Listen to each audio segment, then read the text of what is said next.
Hi అండి. 10 నిమిషాల్లో అస్సలు గట్టిపడని సేమ్యాను ఎలా చేసుకోవాలో చూద్దాం.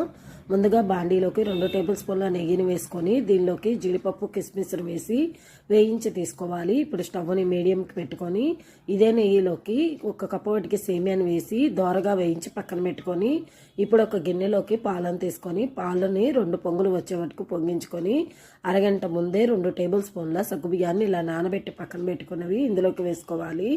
ఇవి కొంచెం ఉడికాక దీనిలోకి మనం ముందుగానే వేయించి పెట్టుకున్న సేమ్యాను కూడా వేసి ఒకసారి ఉడికించుకోవాలి. సేమ్యాను కూడా వేయించుకున్నాక ఉడికాక మాత్రమే మనం దీనిలోకి 1 టేబుల్ స్పూన్ వాటికి యాలకుల పొడిని వేసుకొని ఇప్పుడు మాత్రమే పంచదార వేసుకోవాలి. సేమ్యా ఉడకకుండా పంచదార వేస్తే సేమ్యా అనేది ఉడకదు.